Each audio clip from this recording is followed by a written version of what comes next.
Hello and welcome to episode 60 of the Foundry Roundtable, the podcast exclusively covering the Foundry for Star Trek Online. I'm your tame Foundry author, Drogan1701, and with me are my very good frenemies, Markhawkman, Hippiejohn and Greendragoon. Hey. Frenemies. Frenemies, yeah. I borrowed that from the Foundry Talk chat room, or chat channel. So we are doing something very special tonight for our 60th show. We are going to revisit the Foundry mission that we created on a couple of live shows back in December. The mission is called Make Diplomacy Go. It's a Federation mission. And so what we're going to do is, and this was Greendragoon's idea, is kind of cover what people can do when they are revising a Foundry mission, what process they can go through.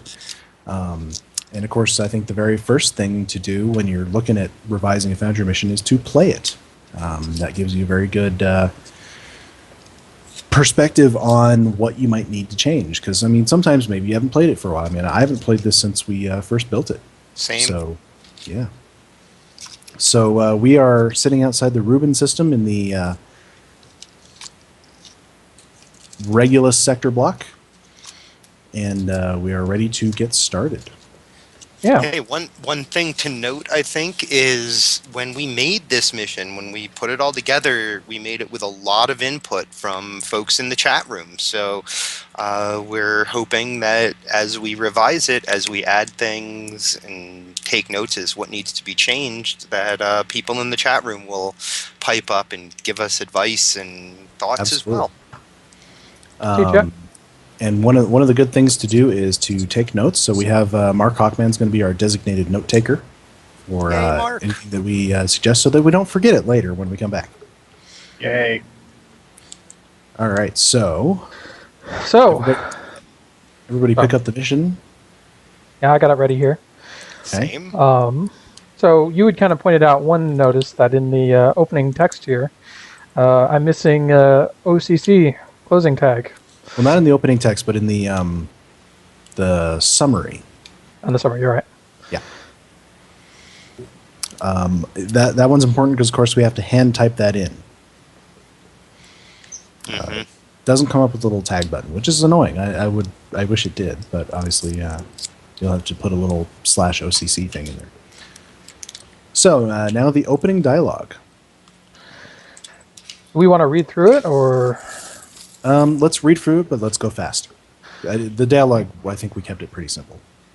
Greetings, Vice Admiral. I'm Captain Trix of the USS Keymaster. I've been a part of a mission to make peaceful contact with the Voth by making contact with them in a forum other than the Solanae Dyson Sphere. To that end, we're coordinating with the USS Callisto on the edge of the Delta Quadrant. We sent one of our foremost diplomats, Ambassador Dennis, to open a dialogue.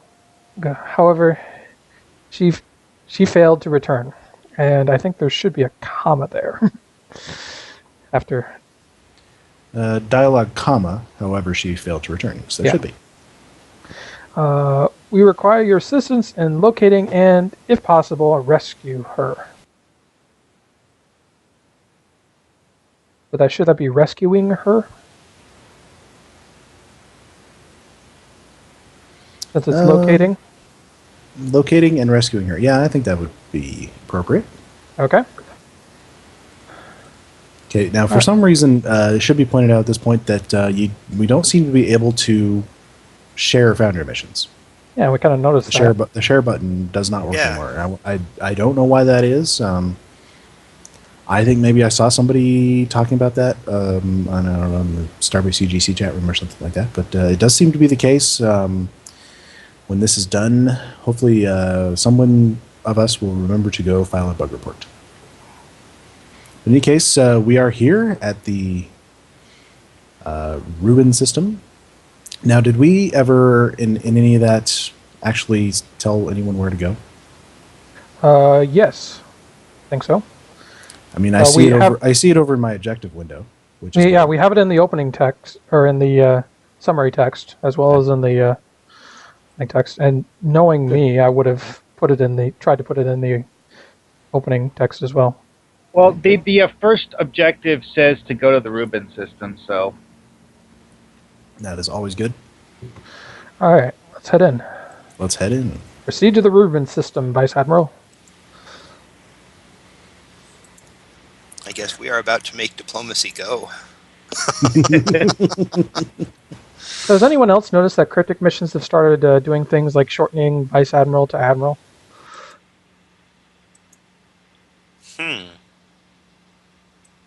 Never paid attention. I've noticed they're able to do a few things like determine, have a few different options based on like what species you are. Yeah. Well, remember when we talked to Kestrel, she told us that they had just gotten that tech for her. So I almost wonder if it works something like, because I know that the Neverwinter Foundry has the ability to sort options based on whether a specific crafting profession. And so I'm wondering if it works something like that, so that you can turn buttons on and off based on, like, is this particular species. right on. Cool. Greetings, Vice Admiral. Welcome to the Rubin system. We have a transwarp gate ready for your departure. The Callisto is anchoring the other side and will fill you in on the details. You may proceed when ready.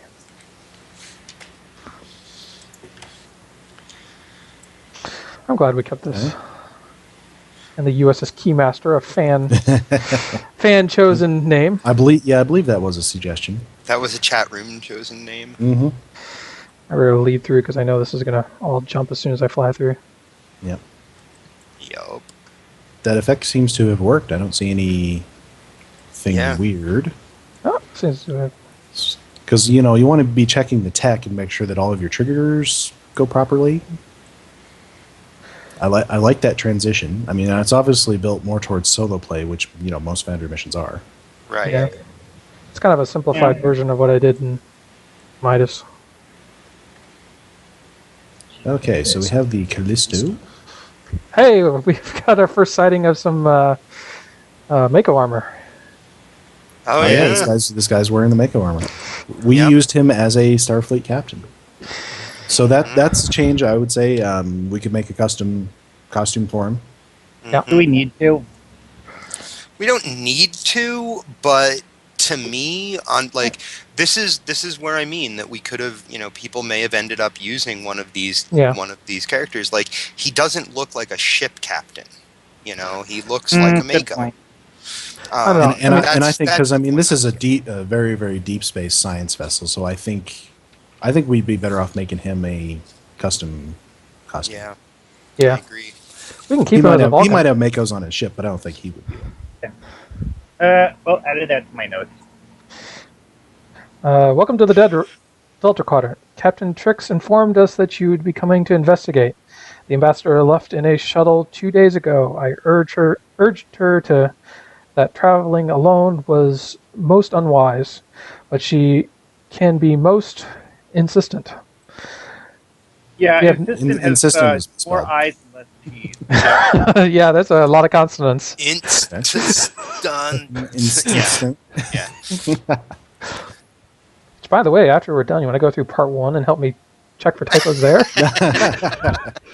Do this for part 1. This is why it's always good to have people other than yourself proofread your missions. Boulevard suggests that instead of changing the entire NPC, we could just change his name to Colonel Tavon.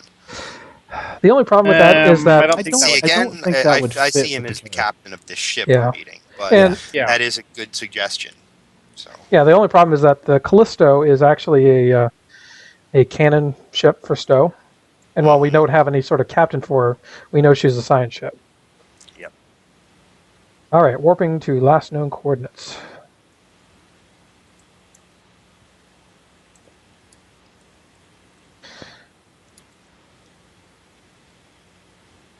To say for our viewers,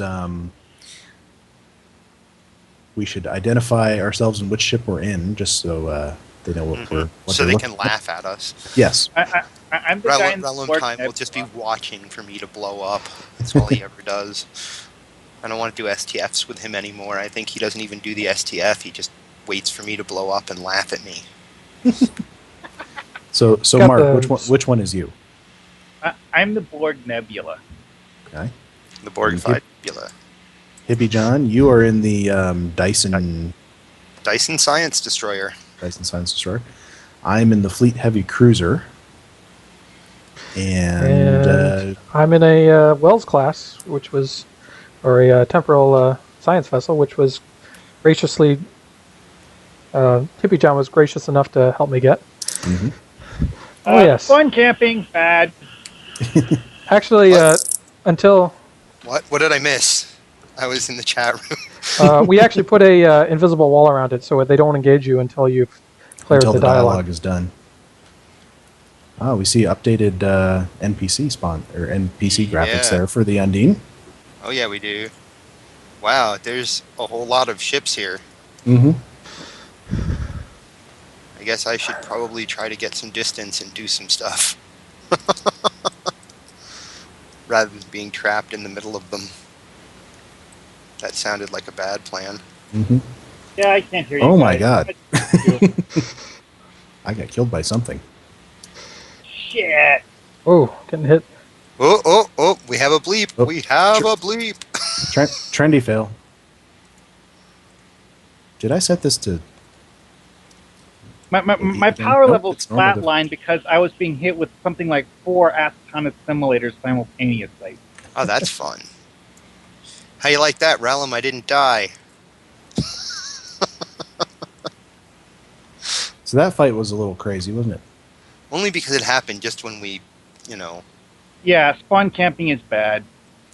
I wonder if we might delay that battle a little bit by spawning one or the other side a little bit after we beam Well, the problem is that in the story, the Undine and the author are already supposed to be halfway through their battle.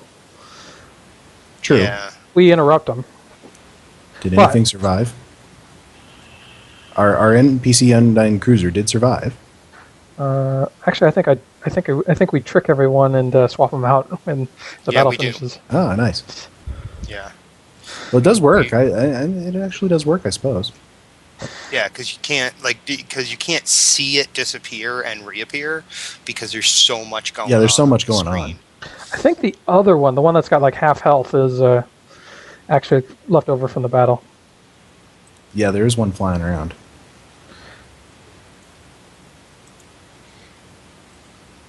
There, I fixed the half health. The weak have perished. You fight well for a biped, so we shall let you live today. What are you doing in this region of space? We are searching for our lost ambassador. No, it says we are search for our lost ambassador. How in the world did we get I think it's 64 because mostly we positive knew- reviews? I think because Well- as we were making it, we knew at this point that we were heading toward pack lids, and so it just started happening. I was going to say, how did we get as good a review with all these typos?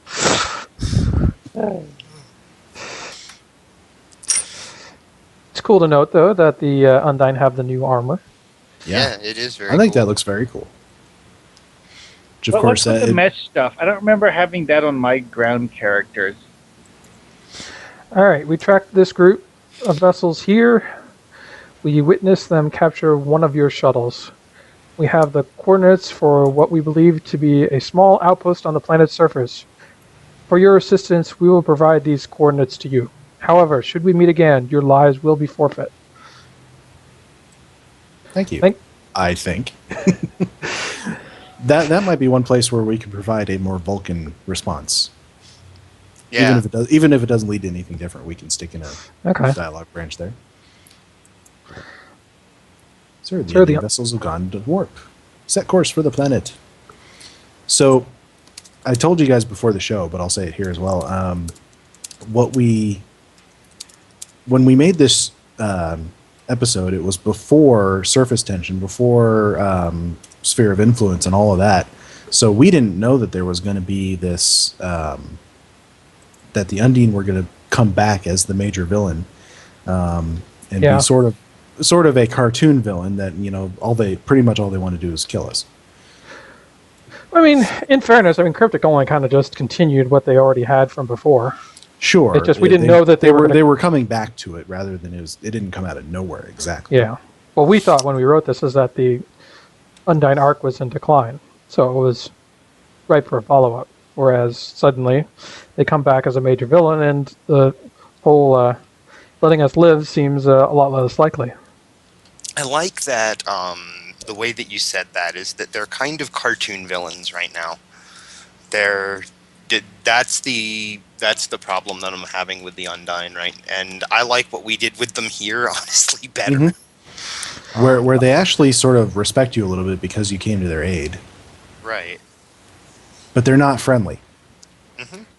So, I was thinking before the show that we ought to make these be sort of like the Undine that Voyager met, that they actually talked to and maybe convinced that, we aren't so bad. Yeah, we're going to do some... But I'm not entirely sure if that's needed. It would require some rewriting. A little bit, yeah. Sir, I've detected ruined is misspelled. Mm-hmm. Actually, I already found 3 typos in that sentence. Okay, no doubt. You realize, you remember I was rapidly typing this in. I know, because as we were doing it live. Because my very intelligent science officer, she's detecting something. Detecting.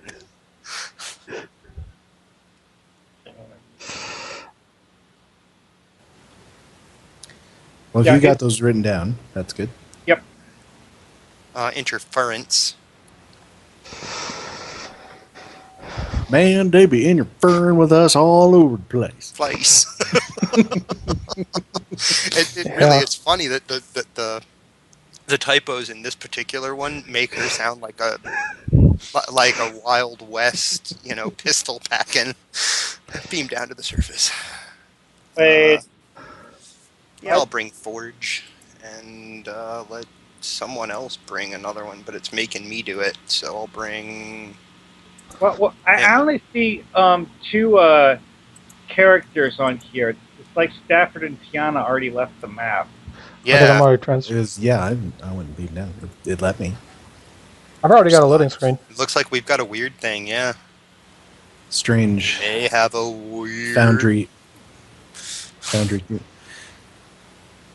They can't be interfering with us. I'm wondering, they've interfered. I wonder if we're going to appear, all of us, with all those buffs. That's crazy. Yeah, we got some subspace interference. Hopefully we won't... there was a bug a while ago where you would enter 2 different instances when you were on a team. I hope it doesn't do that right now. That would be... there's Rogan. It's possible. Oh, I don't... Nope, looks like it isn't. Well... I see you guys. There's Hippiejohn. So this was your very interesting sort of rebuild of the arena set. Like everything else, Rush-related. I think I came back in here and evened out a couple of buildings. It turned out quite cool, though. I do, too. It's certainly very different from anything you might see anywhere else. Yeah, I think I found a hole in the wall that I can squeeze through. No, not quite. It's always good to bring Mark with you because he will find every hole in your set. Actually, my Foundry test character is a Cation just for testing ways to get out. I think this was partially, too, so that we could play with Voth. I remember because they were quite new at the time. They were very new, and people in the chat room were like, use some Voth so we can fight them. I remember that. I think there was also a bit of a challenge because everyone was also saying, you can't make Voth missions, we don't have NPC contacts. Yeah, so we were trying to make a... Which, of course, you can, but... Hey, I just noticed on something here that it's something that's baked into the map that we can't add to a map. Little skeleton, dude. Yeah. The skeleton of a person. Kind of like the skeletons, but they're the giant monster skeletons. Yep, kind of like the skeletons in the fires on the beach at Ryza. They fixed those. Oh, bummer. I loved those. It was something that they accidentally brought in from the mine enemy map. Because those were actually the corpses of people that had been dissolved by horses.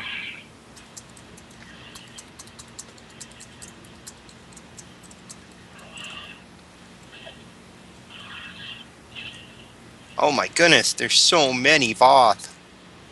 I don't think Not we put cool. that many Voth here. No, we I think it's just one mob. it is just one mob.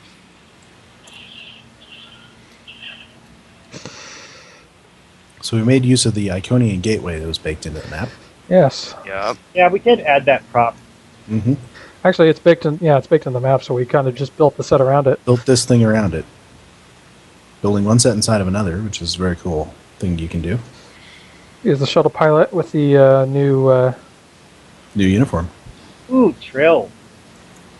Yeah, the new uniforms seem to have propagated pretty far. Yeah, it's Okay, pretty much becoming the new standard. Goner only has one N.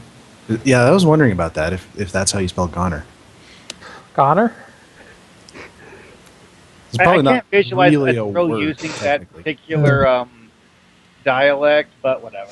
Yeah, I might change that to. I thought I was done for. Yeah, Or- I thought it was or done for, just- dead for just- sure or something. Dead, or just Dead for sure would be good.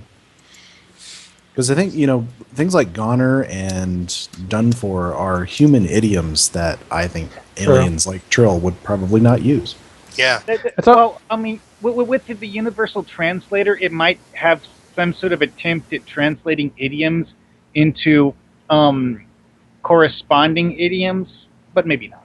Yeah, I think the most way to approach it is. Have you guys ever heard of speaking basic? From verbatim. Star Wars. No, I meant the it idea was that it was the hand-waved explanation No, for I'm- why everybody speaks English. Yeah. it's basically the description of when you're speaking without any particular accent. Ah, okay. Yeah. It's something that like news reporters or something will study. And try to get right, yeah. Yeah, so where it's basically trying to eliminate any particular accent. So it's just this very basic American accent. So that you sound good for all time zones. Yeah. Well, it's not so much about sounding good, but so that you don't use confusing terminology that not everyone understands. Or confusing pronunciations. Yeah, that too. Yeah. All right, so I think we should capitalize gateway. Iconian gateway. well, it's not the only gateway, so it's not a proper noun. Yeah, but it's the Iconian gateway. On this It's map. the only one here. Yeah, but I don't think it. Capitalization is a very difficult thing to decide on. I honestly can say. Yeah, but we're not referring to it by like an official title. It's like Okay, anyways, on the next one, it has the things that away team to ship. I don't think there should be a comma in the middle of that phrase. Yeah, you're right Yeah. about that. So get rid of the comma after away team. actually, wouldn't that mean that the period after ship should be a comma? Stupid yes. mute button. And- Yes, I think it does. Maybe a Looking at semicolon. it, I think it Or does. no, yeah, a comma. You're right. Comma and then lowercase l. All right. And I intentionally throw up a dialog box just as you're starting to beam out, so you don't see that she has no beam out. I always consider making Foundry missions a lot like doing a magic trick. It's all about sleight of hand and making sure that the audience is looking in the wrong place. Well, it's like that trick that the Greeks used for making their temples look so perfect. Truth is, they carefully contoured things so that it wasn't perfect, but everything looked like it was perfectly straight lines when viewed from certain angles, which happened to be the angles that people were most likely to view them from. Imagine they could do some things with forced perspective that way. Well, exactly. So it looked like we did not put an animation with placing the bombs. Okay. We might want to do that. Yeah. I like the little the light show on the floor. That's become That's one of my very fantastic. favorite effects. Yeah. Yeah, really good for marking a location to put It something. really, really Right. is. It's Let's make sure that we're all together before we run. Hey, 'Cause I think there's some, I just noticed something that's kind of sticking out. Oh yeah, At we the- caught the edge of that console. So I need to play something to cover it up. Play something covered up. Maybe a big rock. Yeah. Yeah, a rock would fit, especially since that's what the floor's Let's see, made of. where are we?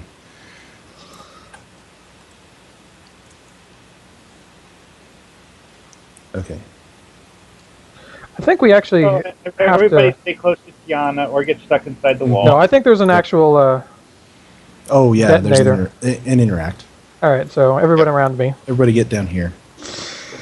Especially Eden. Hippie, come this direction. You Don't want to found- get trapped in the wall. We can't blow up Hippie? Aw, Not this time. but I wanted to blow up. I don't think there was an animation on that one, too. Might do like a Yeah, track there's... order. No, there's a... I saw an animation. Oh, did you? Yeah, I saw a nice explosion, and as the explosion went away, we had a big No, wall. I think he's referring to the character animation. Oh, okay. Yeah. Yeah, character. basically, it just looked like somebody kind of, like almost like telepathically detonated something. I don't know. Yeah, it could be telepathic. You never know. Well, I right. don't remember the Federation developing psionic control interface. It's just Really? What's that one? What's that one mission with the telekinesis? The Project Chrysalis? Oh, well, goodness. Ah, it's not a standard thing.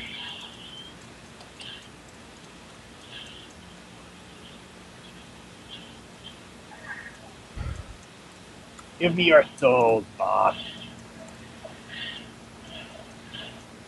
I love my Orion. She's so silly. If it just thinks it's going to accomplish something. Stupid boss spec ops.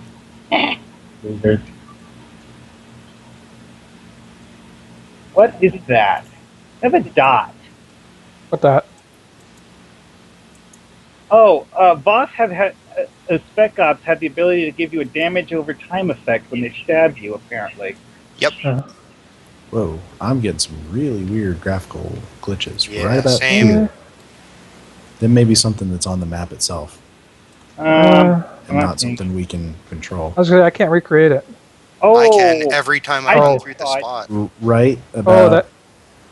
here. there's this one spot where Yep. when you move through it, half of the far end of the tunnel vanishes. Yeah, Yeah, that's what I'm talking about. I think it's a Viz region on the original map. I don't know what that means, but it sounds right. Basically, when It sounds technical, so it sounds correct.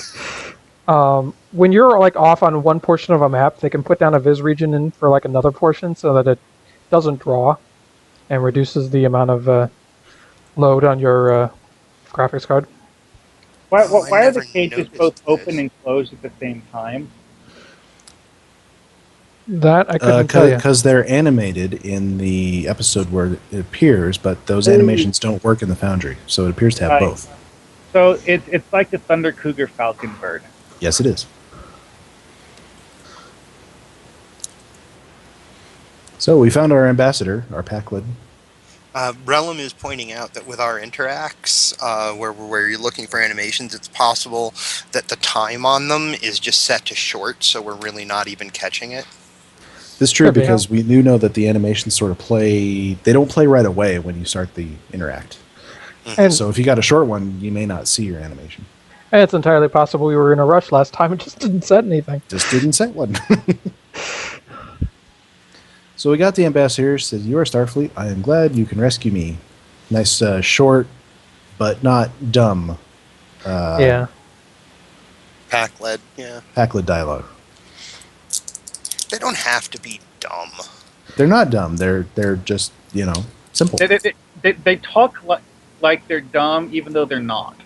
Right. Well, I think it's just that their And direct language as well. construction is simple, and that translates over as sounding simple.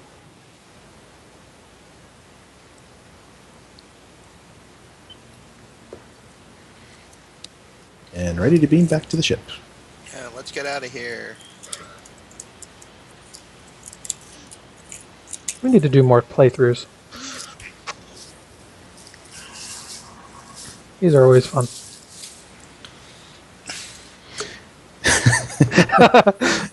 Cap, you just Yes, now yes, realize yes, that? Paul, we did name her after you. If I remember correctly, I think he was in the chat room when Oh, we yeah. made it, even. I believe he was. And that may be why people were like, call the ambassador Dennis.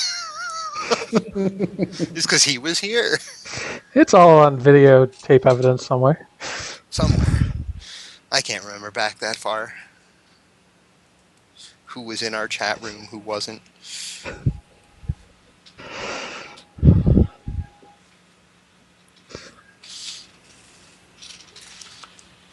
The old loading screens. We had a conversation about what is the one bug in the Foundry that we would want squashed. I don't know if it's a bug, but why are Foundry loading screens so much longer than anywhere else in game? Well, they're not longer than anywhere else. I mean, if you'll find if you go to a map that no one else is in, it will. And maybe we need to revisit this battle a little bit. Yeah, because that So, We're getting our butts kicked here. I just figured it out. It's because there's 4 of us. And there's a lot more. So it's multiplying off. everything.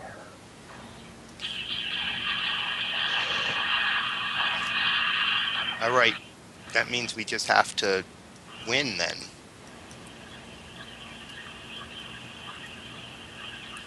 Will just depend on Mark. Hopefully my deaths will explode and kill everything. I'm just trying to get some shields back up. Yeah, I think it's one of those cases where it's multiplying and Yeah.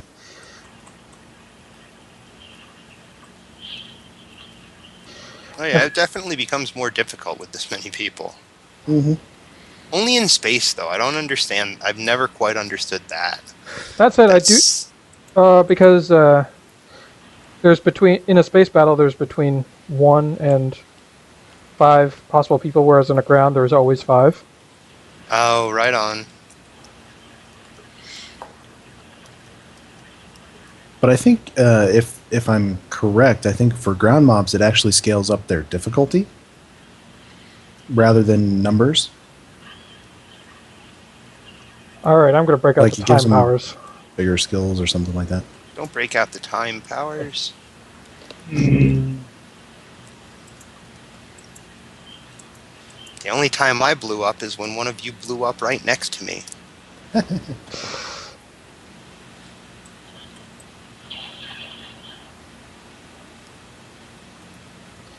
We got him. We're apparently awesome. Uh-oh. That was ridiculous. Uh-oh, more Our world Voth and core breaches sensors. are- More Voth, but this time we'll have Undine helping us. Whoa! Whoa! With this many of us, we get a Citadel. dreadnought. We got a dreadnought. Awesome.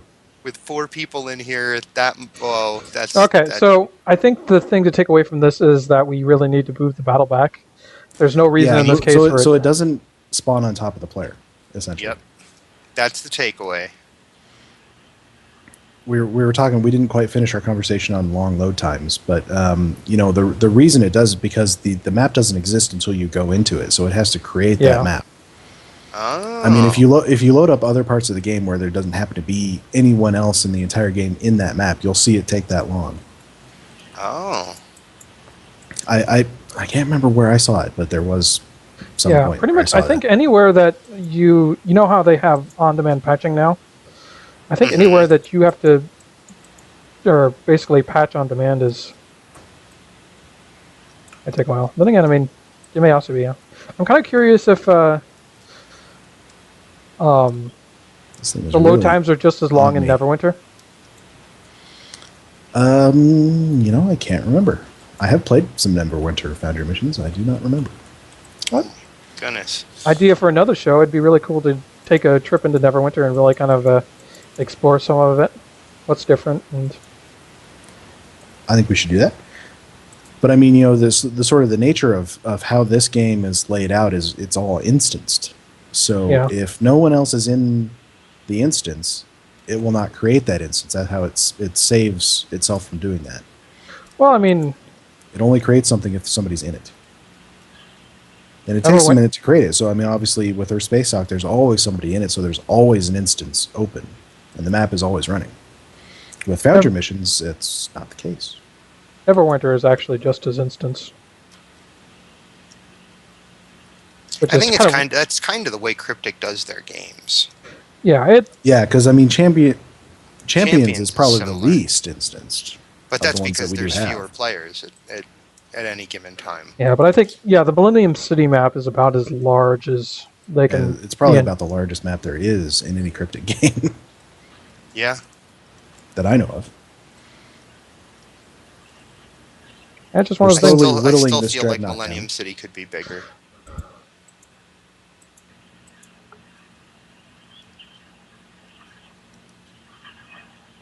It's pretty cool. So yeah, a dreadnought will spawn with 4 players, if anyone is interested in that. And this must have been like a captain mob or something. That's Oh, I'm sure. I think we had some friendly mobs in here with us, but they're all dead now. Oh, they didn't scale up, and didn't get a. I must not have, or not enough, at any rate. When we go into the Foundry, we'll be able to see what mobs we actually put down. right, but yeah, there's not a single Undine ship left out here. Just the one that's an NPC, I think. Yeah, because it's minus 50 leveled to me. Although when this thing explodes, I'm guessing that will die. Potentially. I've been trying to focus on the smaller ships. They told us that they were going to make those invincible, but did they actually? Like what invincible? NPC contacts? And it appears they did, because that explosion did not kill the little Undine cruiser. Nice. Well, yeah, that happened a while back, didn't it? Well, they said they did, and then I kept hearing reports that people were saying, "Oh no, my NPC died." Actually, that NPC combat tech shouldn't be showing up until after the battle. Oh well, then we have a little issue there, don't we? And we have a timing issue on that trigger. Yep. Make a note of that, Mark. Okay, so I see this dialogue from Undine Captain. I don't see anything in that window. What do you guys see? I don't see any Nothing. NPCs or anything. We can see on the screen Dragoon got a ship Yeah, in there. that's interesting. Huh.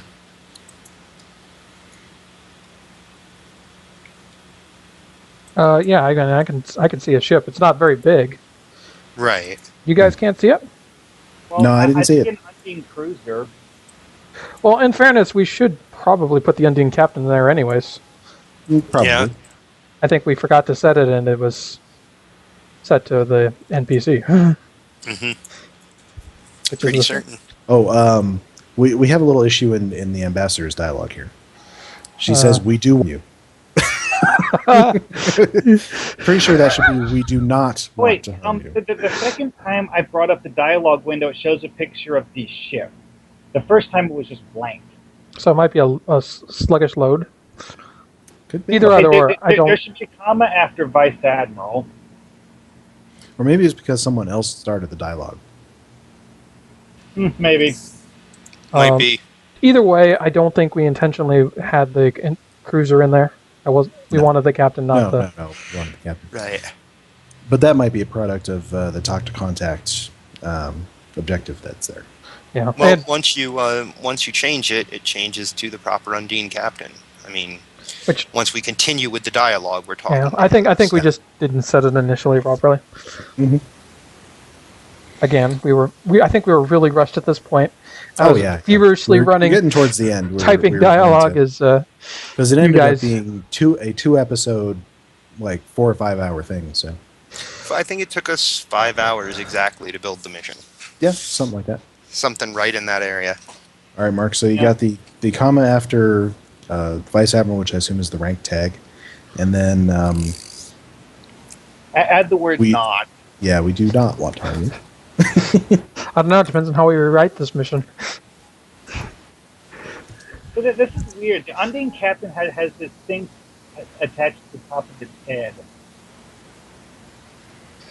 You mean that back piece thing? No. Look on his actual head. There's He's got little like sort of mesh kind of a thing. except it's just on the top of his head, not on the side. I think that's his neural interface. Maybe. I mean, I'm not talking about the yellow tube. I'm talking about the thing on. Little looks like a root. Yeah, kind of weird. Anyways. Undine armor in general is weird. Yeah. I mean, look at the shoulders. Look like they were like a grown vine. Yep. Well, it's supposed to be biotech after. Yeah, it's all supposed to be grown. Yeah. Anyways. Continue. Yes. Yeah, this all might have to be rewritten just because he's playing a lot more passive than the current situation warrants. This could be where we explain maybe that, you know, these are the guys that Voyager met. Maybe they're a little more peaceful, a little more kindly inclined towards the Federation. Yeah, sorry, I had to slip away for a second there. I totally ran out of water.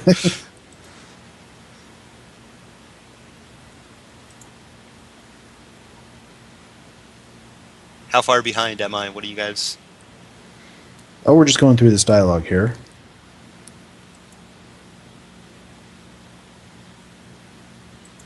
Ah, here's one. But I hope that one day we can reach and understanding. Should be N with no D. Mm-hmm. That is something very common when you're typing along that I find I do a lot. Mm-hmm. By typing, you mean like feverishly slapping the keyboard because we're running out of time? Hey, at least this wasn't the way that I build missions. That I put in things like, yo, dog. Like, you know, the Undine captain says that just as a space filler. Placeholder text. Yeah, until I get to what he's actually going to say.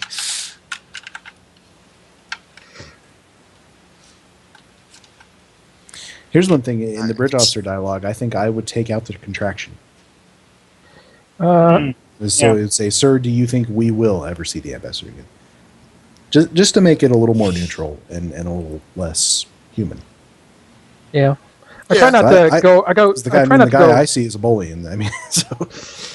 I mean, I'm seeing a half Borg. Mm-hmm. You know, I'm seeing my liberated Borg telling me that. So I don't completely avoid contractions for bridge your officer response dialogue. on that one. Your response on that one maybe should be one word, not two. Yes, indeed. Again, feverish keyboard slapping. Yep.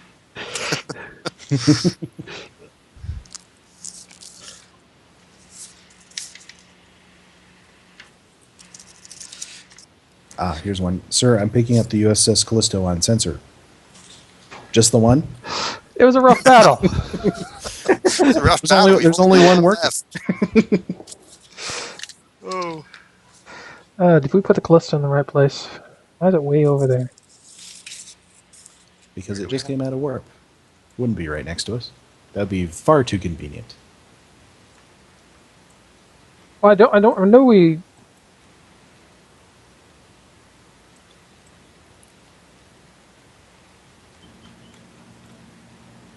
Hey, there it is, and it's way out there. Like, Well, you have to fly to see it. Yeah, I didn't want to put it right next door, but I don't know if that was the direction I meant to put it. Oh well.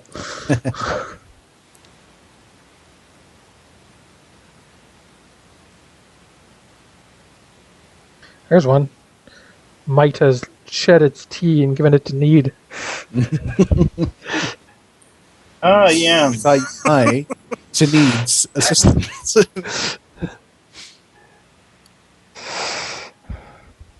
The House of Need. And in the button, so we found here. Yeah. Yeah. Her has an extra E. I like that we're talking in Packlid right there. That was. I think that was a joke. I was at this point. She left. She wanted to make diplomacy go. Yeah, we should leave that. No, absolutely leave it. At this point, I was basically Packlid happy. Was that She one? wanted Also, to put "make diplomacy go" in quotes. Is anyone else seeing a contact for this? I am not. I'm not either. I've seen a tiny version. Was that Wise? Is that where we're at? Yeah. She insisted, yeah, I'm getting the Callisto. I see the ship. Okay. So I think what it does is it makes if you didn't start the dialogue and you're in a team, you don't see it. somehow. Yeah. Yeah. You don't see that visual. It's an interesting bug to report. Mhm. Yeah. All right. Well, in any other case, we should be putting the captain in here anyways. Yep. Yeah. Yeah, instead of the ship itself. Oh. So they opened up the rift for us. Yep. Yeah. Callisto can was. I went on the wrong side. Oh, look. Now I'm on the right side. Somehow. Where are you? Okay, and this is the right planet, right? The one. Yep. This is where we left from. Awesome. Yep. This looks Well, absolutely correct. it's definitely a Galaxy class ship. Except the Callisto did not disappear. It's still Oh. over there. Okay. Well, that's a bug. And the Undine contact as well. 2 bugs. Yep. And another. I forgot to set the contact. How did it go? You don't want to know. And that was it. And that was it. It's not a long mission. It's not supposed to be. But hey, I got 964 dilithium. We get dilithium from that? Yay. Mhm. Oh, and I totally had an investigate officer report open. I did not realize I had one up. So I got another I forgot to 960. set one. I should have. Yeah, I forgot about that. Boy, I tell you, just always keep one of those active on your characters in case you play a Foundry mission, right? Completely I like unintentional. that advice. I really like that advice. Just Mhm. always I keep it just open. got like 1,800 dilithium You're absolutely right. I didn't even think about without intending to. I did not even have it I in was- my mind. I was about to say, "Hey, where's my dilithium?" Then I remembered it's my mission.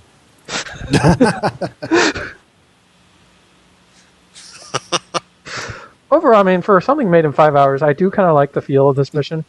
Yeah, I mean it's short. It's like it's a pack-led mission, Yeah, short and to the point. but it kind of hits on some of those Mhm. bitter future Fix overtones. the bugs. So the question is, what could you add to it? Well, we got to resolve the fact that the Good Undine job, are not going to be so patient, or shouldn't be so patient. Maybe shouldn't be so patient. So here's my question: is you could add another sequence. Now maybe you'd want to put this in a second mission where, I mean, obviously you have an open rift there. Maybe the Voth were watching you; they could follow you back. All right, so I'm going to go ahead and load up the Foundry. Yes, indeed.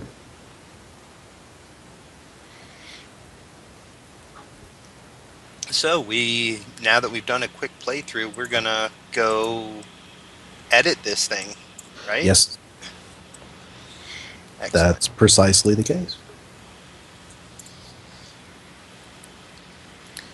So I jotted down some of the questions that Hippiejohn came up with for our interview with Joe Jing the other day.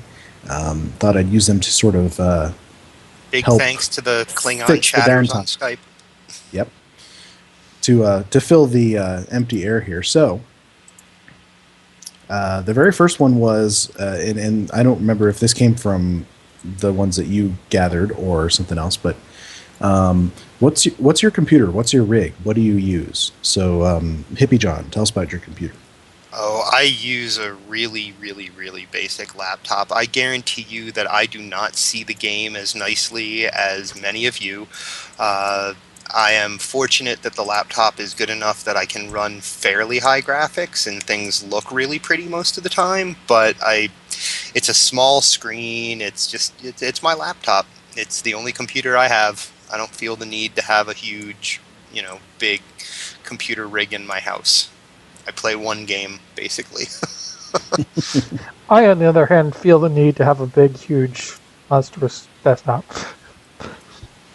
Okay, tell us about it. I don't make enough that I can really put in like super, like bleeding edge stuff. So I mean, I've got like a AMD FX, pretty high end AMD FX processor and like a video card, like a GTX 460, I think. Kind of due for an upgrade. I tend to Okay, build Mark? my own computers, so Ah, cool. I upgrade pieces, parts. You're a more technical man than I. That's for sure. Yeah, it's not that hard. I think it's probably easier these days than it used to be. Yeah. Because everything's so much more modular now. I think the hardest if part you're, is if you're going to build if you're going to build a computer, I mean, it does not require any soldering skills anymore, right? no. I don't think it. I'm not sure if it has since like the 70s. Yeah. I was more thinking the that 90s, went but I was Uh, not alive in the 70s. yeah, I think the biggest thing you have to worry about is just finding parts that are compatible with each other. Yeah. Well, mine's an HP G72 laptop, but I haven't tinkered with it all, other than changing a few system settings. Well, I've got a Dell desktop. It's about 3 years old now. Upgraded video card, ATI Radeon, which works very, very well. Runs still very well. HD. HD 6950, Nice. which is certainly not the highest end anymore, but No, but at one time it was pretty high end. Yeah. Now I need to go back and get the one that was the high end when I bought this one, because that'll be cheaper. It's, buy a card that was like the high end a year ago, and that's a good card to buy. Yeah. I don't know. I mean, it should be doing pretty good for about everything you run it through. Oh yeah, I mean, the Old Republic works great. Defiance works great. Diablo 3 works great. I haven't run into anything that has any problems except for the Undine Battlezone. Yeah, well, that makes everything cry. Yeah, because it's spammy as all get out. Of course, All right, Star Mark? Citizens getting ready to launch their new dogfighting module, and that's probably going to require me to upgrade my graphics card. Mark, why don't you start us off with some of those things that we found? By the way, I've got the Foundry loaded up now. Yes, I just I saw noticed that in the chat. Oh, sorry, I accidentally clicked the red button.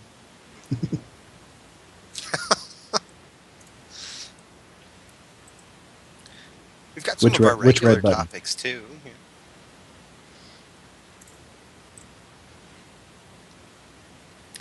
So let's see. I noticed a problem. I think we had an inconsistent name of the captain of that, the Keymaster. I think we called her by like two different names. You're right. I think Tavel and Tricks. Trix. Which, I mean, I don't know, maybe we can inconsistently decided about what species. Probably. Yeah, in the chat room, Sir Boulevard suggested that maybe we don't use Undine. Yeah, we come up with a different race. Something custom. That's certainly a possibility. I don't remember how we came up with Undine, if that was a suggestion from I think it was a the public. suggestion from the chat room at the time. Yeah. Because I think what we did was we asked for suggestions in a forum thread, and then Went with what we found, yeah. combined them all. Okay, so did you get your OOC text in the your OOC tag in the first dialogue there, or the summary? Yeah. Yeah. Okay. Should be OOC, not OCC. Yes, that's right. Yeah, that's fixed. Out of character, in case anybody doesn't know what that stands for. Lots of interesting. I don't believe that there is a gamer in the year 2014 who does not know what OOC means. I don't know the Well, there's These a difference between acronyms that are so gamers common. and people that play computer games. That's true. That is true. There's some acronyms that become so common that people forget what they actually stand for, even if they're still using them correctly. Yeah. Or they're just so used. It's like how most people nowadays don't actually know what the contraction o'clock means. I don't think I know that. Exactly. All right. Anyways, I think it's supposed to be according to, but it's one of those odd ones.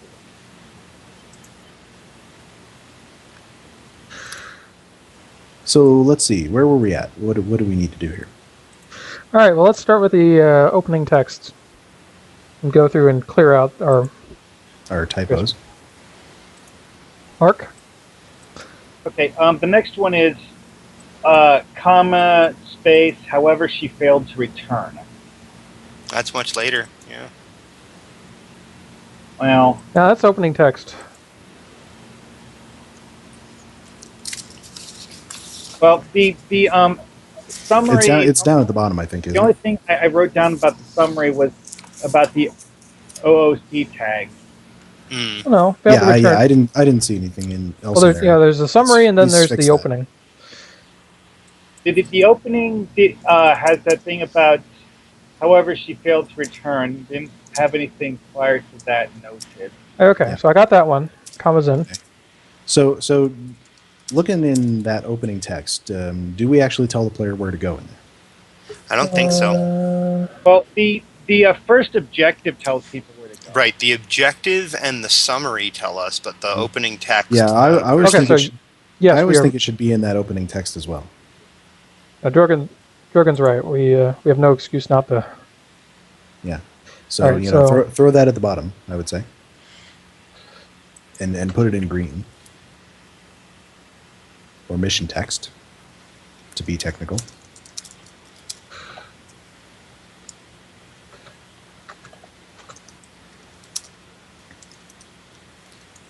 So while he's doing that, what do you guys think about this question of should reviews be turned back on now, or should we wait until the spotlights are all back up?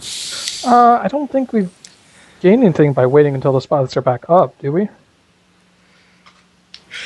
I think we do.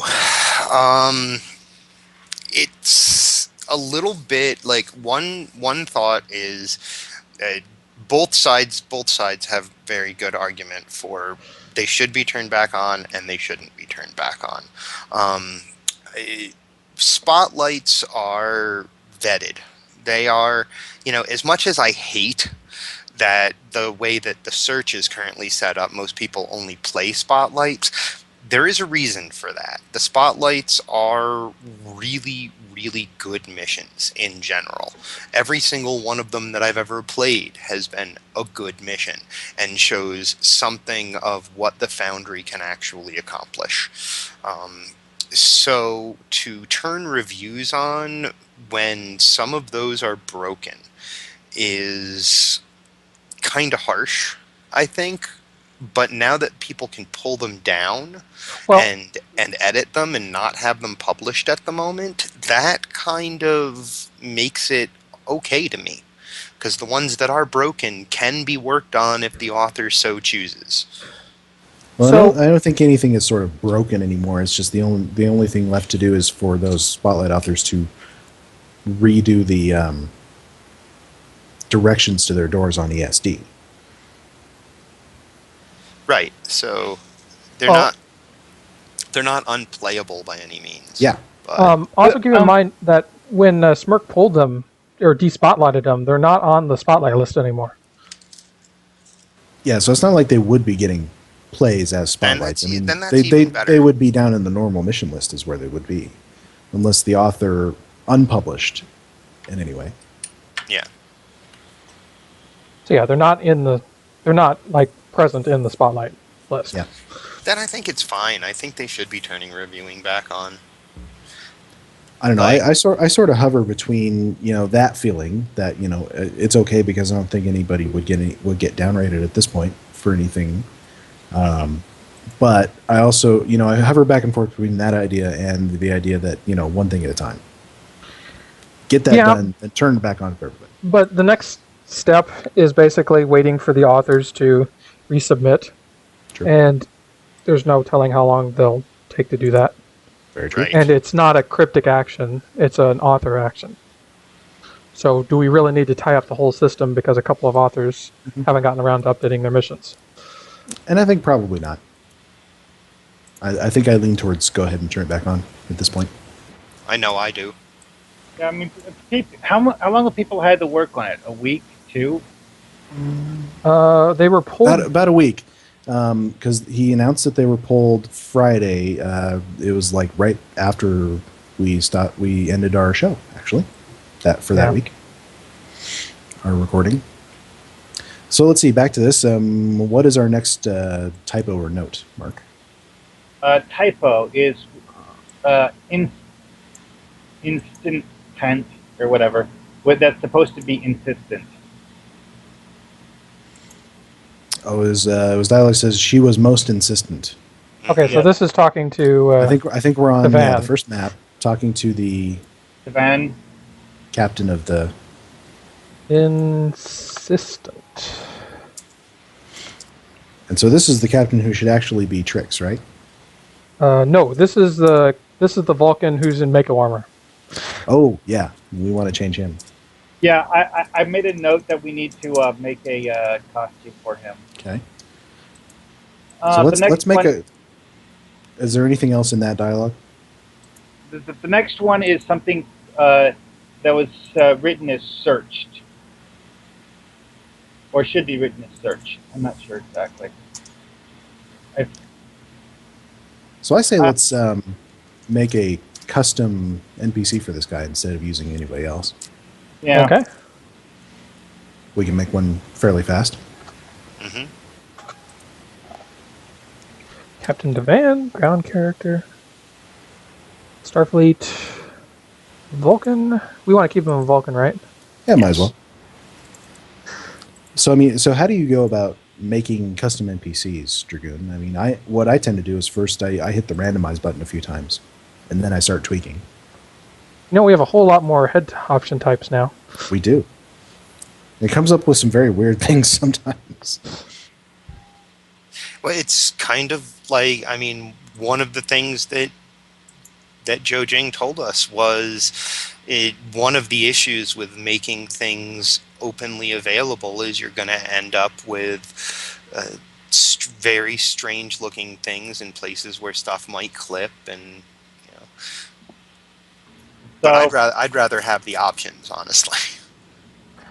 I mean, yeah. It's one of those things where you're going to inevitably, eventually, somehow run into situations where something looks horrible. I mean, it's largely an inevitability. There's just no way to prevent people from making things that look horrible. They'll find a way. And the question is, how much do you worry about that, or how much do you say, yeah, they can do that? It's their deal. Yeah. And I don't know if they removed the costume import and export because we were able to make scantily clad green-skinned Cations or what. I think it more had to do with the fact that we were crashing the editor half the time we did it. I think that's probably it. Well, people were making all sorts of things that sometimes they looked cool, and yet sometimes they had, bizarre effects on the game. Mm-hmm. No, I'm seriously like 90% sure that it was the crashing. Well, I mean, because me personally, I never had it crash the game when I did it, but a lot of people tell me that importing a space costume to a ground character would cause them to crash. There were a number of things that would crash it. I mean, I have actually successfully used space character costumes on ground characters in missions. I used that as a cheat when I made the Beta Rana incident, so that I could have you talk to a Tholian ship and actually see the Tholian ship, because at that time they didn't have the functionality in there for giving us Tholian NPC contacts, or the functionality for if you don't tell it to use some other costume, to use its costume. Oh yeah, I've got a test mission that I made back when we had the custom import-export that actually has a Tholian ship on a ground map sitting outside the window of Earth Space Dock, older Space Dock. Yep. Obviously, that's not something you can do today. In the mission, the Beta Rana instance, the only thing I actually used it for was to let you...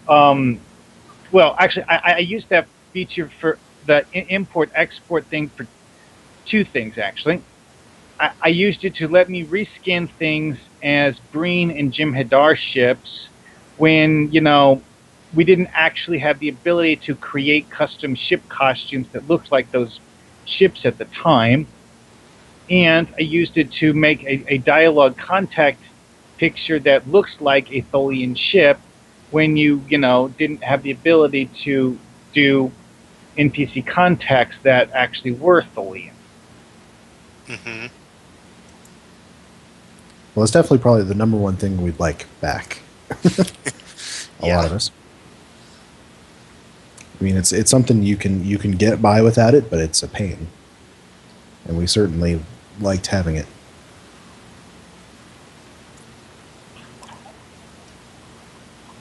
So what other kind of questions did you want to ask us? All right. Well- How does everybody like my Captain Taban? I like Have a him. look. It looks good. Yeah, he looks good. Don't have the Odyssey uniforms, obviously, but Sadly, do have the. Cryptic, we need the Odyssey uniforms. Yes, we do. I think in general, the most of the ships have their own style. I mean, even with the advent of the Odyssey Oh yeah. uniforms. And players have their own uniforms too. Yeah. They Yeah, I haven't changed all my guys to the Odyssey. I mean, there are a lot of fun uniforms to play with, so I see no reason to. I've never actually wanted to use the Odyssey stuff because I have too much fun playing with the other costume options. Like this weird outfit I made for my Vorta character. All right, so change the dialogue to that guy. He has no eyebrows, according Yeah, to Sir Boulevard. Boulevard says Oh. he has eyebrows. Hang on. You can't have a Vulcan with No without eyebrows. Let And me- Relum says for that big space fight, maybe put the player right at the edge of the engagement circle, and then space the enemy mobs so they're not clustered up. Okay. Hang on. I'm getting there. We're I'm getting just- ahead of ourselves on that one, but Yeah, I just wanted to Yeah, put that I out think- there. I think I'm not he's- yeah, sure definitely what to move do the player about back. the Citadel thing. Ugh. well, that won't spawn if you're just doing it solo. Doing a normal person, yeah. Yeah. Yeah, but it still spawns, right there. When it does, yeah. Yep. Well, I mean that even if it was spawning a lesser enemy, that enemy would still spawn within firing range. hmm I love all the descriptions on the NPCs. I miss Zero putting things in our Foundry. Really. Okay. So this is where Tavan goes. So I was actually told the other day that we have the Undine Planet Killer in the Foundry. Yeah, wasn't it So Boulevard I'm, that was so I'm telling actually us that? looking. I'm actually looking for that right now. I'm not sure quite where it's So- going to be. Foundry It asset? wasn't as obvious, but another character we should do is Captain. Was it Captain Tavix? Tricks. Captain Trix. Oh, the Bullion? Yeah. Well, I mean, The 'cause captain of you- the Keymaster. Yeah. Well, I mean, 'cause that's the one who hailed you at the start, right? So we Yeah. have a costume for her. We just need to It's copy it to the ship. I think we used a generic costume for yeah. it. A generic NPC. But it's one of those things that we should be better about. Sure. And if if we are adjusting things, we should Mhm. just And Adjustable. this is something that you can do when you're going back and redoing a Foundry mission. You can take something that you maybe used a generic NPC before. You'd say, okay, I got a little more time now. I can make a proper costume for this guy. hmm Yeah. One that Cryptic won't change on you. Presumably. you made it. Oh, I wouldn't count on that. Yeah, you never know, do you? I mean, because they do every now and then change the available options in the costume editor, you never know when they're going to change the available color palette for things, and then you open the mission, and then suddenly your guy went from having this garish mixture of red and yellow to muted dark greens and brown. Mm-hmm. So we do have the Planet Killer. It is in the Costume Creator.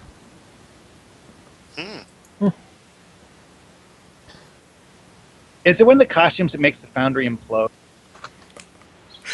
Well, I'm going to test that here. I was going to say, I better not test it. You don't test that. Yeah, I we will don't want test the it. Foundry to implode on Dragoon. So let's see. It's got several options here. There's two listed. I think they're probably the same. There's for hull, you can do Planet Killer A, Planet Killer Big. Don't know what the difference is. Well, I'll test this while you're building. And Planet Killer Up. I don't know what that means either. There's some different color things with windows that seem to change something. You know what this means, most likely, is that soon we'll get playable Planet Killers. I seriously doubt that. It's in the Foundry, it's customizable, it must be headed to a lockbox somewhere. Well, one thing that was mentioned at some point in the past is that certain ship classifications had been decided that they weren't going to be made available until players had a level cap of 60. So, maybe possibly, but I don't know. It seems unlikely to me. Are you saying all of those people on the forum should really be asking for a tier 6, Connie? Yeah, really, exactly. So let's see. One of the other questions I had from our interview was, do you work better with music when you're in the Foundry? Absolutely. Yeah. So do I work better with what? Music. You Yeah. have music playing when you're working on the Foundry. I also find I do better with that. If I have something on the TV, it's too distracting. Mm-hmm. Same. So what's on your playlist? Start with Hippie. It really depends on what It really depends on what I'm working on. I actually have a playlist set up with a bunch of the orchestral Klingon stuff, or a bunch of the various things that were played during different Star Trek movies during scenes with Klingons, so that when I'm working on missions for the KDF, I can kind of just turn on that Klingon playlist of mine. And it's not all just the stuff in the films. I mean, there are some songs in there too that Rage Against the Machine really actually connects with me for writing certain things. And when I'm working on Miranda Mayhem, I am pulling music off of that big list of female metal that you put together. Mm-hmm. And I really I love garbage. So playing that all the time. It's a funny statement, but you mean the band Garbage. I mean the band Garbage. Yeah, I mean, I don't love garbage. No, I mean the band Garbage from the 90s. Yeah, that are still doing great things today. That's a big part of my playlist. Yeah, they put out a new song 2 weeks ago that just kicks a whole bunch of. I'm not going to say the word. I don't want to get bleeped. I like, in my real life, I generally tend to go to big outdoor concerts and listen to jam bands and just kind of really chill hippie music. When I'm sitting down to write, whether it's in the Foundry or anything else, I tend to listen to harder stuff. I don't know why. So. All right, Mark, what's on your playlist? Well, I have a whole lot of different things on mine. But, I mean, some examples are Toby Mac, DC Talk, Skillet, Fireflight, a lot of different ones. Carmen. Like the opera? No. Oh.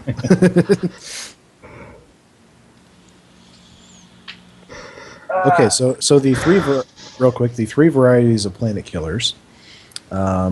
the hull type that's called Planet Killer A is the one that spawns in the battle zone that you kill at the end.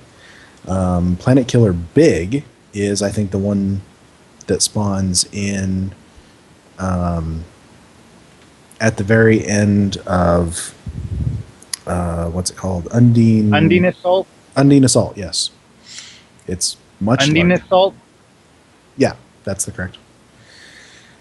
It's much larger to get around. And then Planet Killer Up is the one that points up that you see in the viscous cycle. So it's like half a Planet Killer pointed up, which is quite cool. So that definitely opens up some interesting things, and I may actually change a plan of mine because of that. More to come later. So, Dragoon, where are you at? I've got a Captain Trix. Excellent. Bullion? Yep. Trix is such a bullying name. Trixie. She's a cool cat. Not actually a cat, though. Some people really like Cations and Ferocins. So What's wrong with Cations and Ferocins? I don't have any problem with them. I don't Some people have like them any to as a sort character. of like crazy levels. Seems like. Some. No, I'm totally gonna get flamed for that. Yeah, you are, but that's okay. That's I okay. don't understand it, but it's cool. Whatever floats your boat. For me, You guys I should played get one. your fur options and mains. That's all I'm saying. I played one for a while, just through like level 20, I think, because I wanted to see what all the fuss was about. People were like, "Oh, they're totally OP," and I'm like, "No, they're not. They have this jumping power, so I can get on top of different things." That's pretty much it. Well, they also have a passive dodge ability. Yeah, I like that too. I mean, as a race, they did a good job putting them together in terms of game mechanics. I just don't have any story draw to make myself, a tune or an alt that is using those races. So Well, I bought them mine. back when the Foundry only let us use them if we bought them. Well, mine. My Cation character.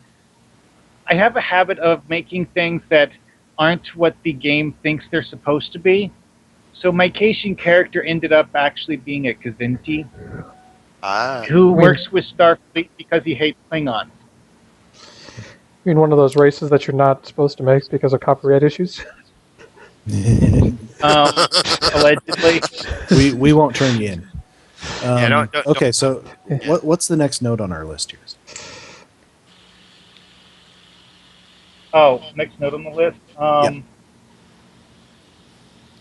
Let's see here. Did you do the spot with searched?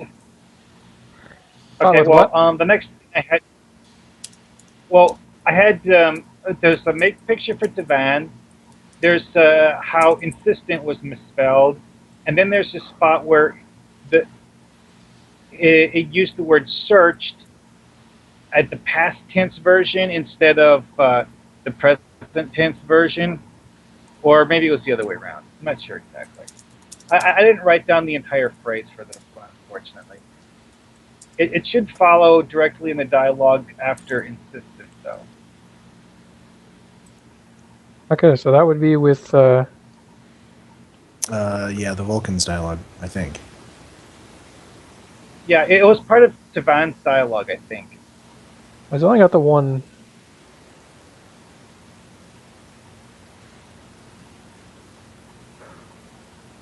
Stupid.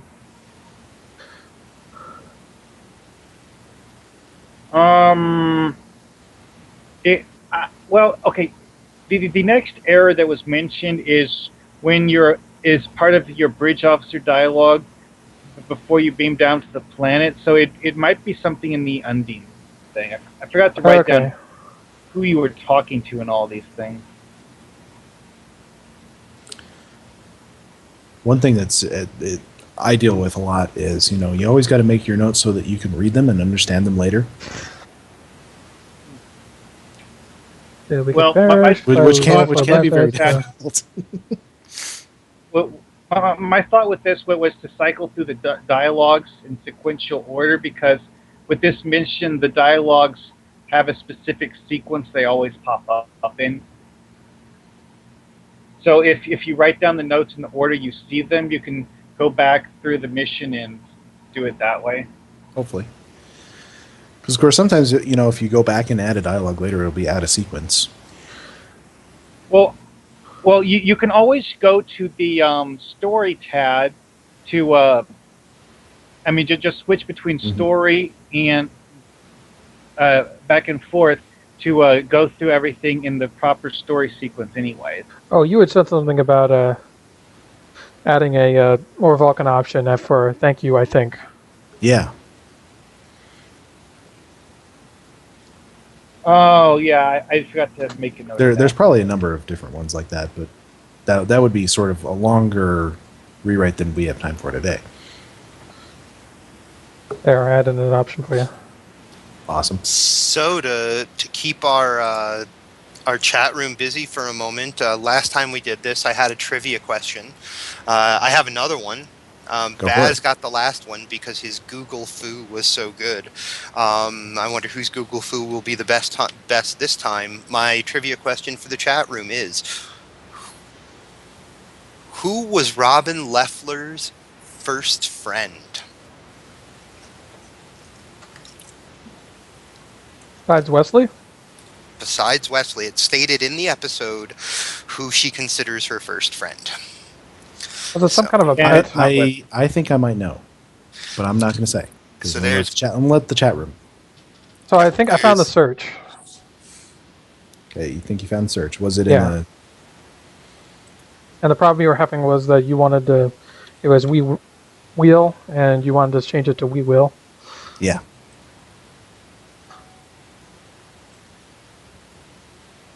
Okay. What's the next note? There's the one where interference was misspelled. Is that on the planet's surface? No, it's prior to beaming down. Because Okay, so it's in the same. There's a dialogue that says, "Sir, I'm detecting a ruined thing," which had like 3 different misspellings in it. Then there's interference. That should be E instead of A. Yeah. INTERFERENCE. I think so. Or should it be FIRENCE? No, ENCE. IRFER. ER. Okay. Okay, just making sure. Okay, what's next? To here. When you get down to the planet and talk to the person on the planet, she says goner, but actually we decided to completely change that line of dialogue. To thought I was going to die or something like that. It's something that's not an idiom. Yeah. Yep, Captain P.F. Dennis got the correct trivia answer. It was what I was thinking of. So how about since she's a trill, how about I thought I was on my last life. There you go. Ooh, good one. So now we've suddenly made her join Trill. She didn't make it very far for a joint trail, but oh well. We have a new user, Galen Tome. Welcome. He is very complimentary of our chat being on the stream. I thought that was very cool as well. I went through a lot of plugins and whatnot to get that to work.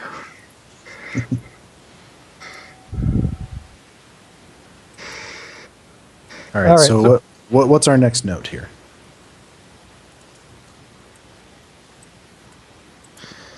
Okay, let's see here. There's the one that says away team to ship. That one, remember we're going to move the comma, and then the following word that starts with L needs to be in lowercase. That's right. We're going to make that one sentence and move the comma. Yeah.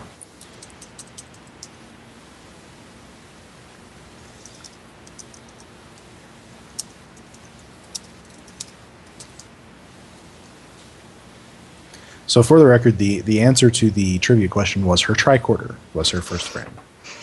Yes. For being such a pretty girl, she's very socially inept. The whole scene she was talking about how her family moved around so much she could never form friendships, and so a tricorder was her very first friend. Good old Ashley Judd. Yup.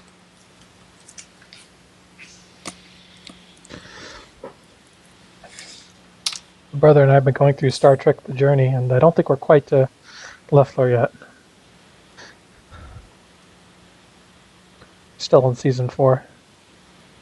Alright, so what's next? Okay. Set the interact animations on the map. That's right, yes. Yep. Oh, okay. Or see if we have any, for starters. Okay, so there's a couple I remember. The bombs and activating the bombs. So, I have to say, watching Star Trek when I did, which is, I watched TNG when I was, a preteen and a teenager. Robin Leffler was sort of one of the first crush-worthy characters I ever came across. She was Like, a very I was like, crush-worthy oh, character because she was awesome. a geek. Yeah. Honestly, this is one of those things where you watch it and you're like, huh, I wonder what the producers were thinking when they added this character. Yeah. So there is actually So an love- interacting love I feeling. think they were love trying to interest humanize for- Wesley. I think that's what Yeah. it was. Is by that point they were aware that the fans were not okay with this character of Wesley, and he was pretty much one of Roddenberry's favorite ideas for the show. From everything I ever heard, was that the idea of having a kid on the show was very important to him, and that being the case, I think that the character of Leffler was kind of introduced to try to humanize him and make us see him as, a teenager who's going to work. And he had also not had a love story before. Right. And, that's part of growing up. We had several love stories, and what was with the shapeshifter? Check.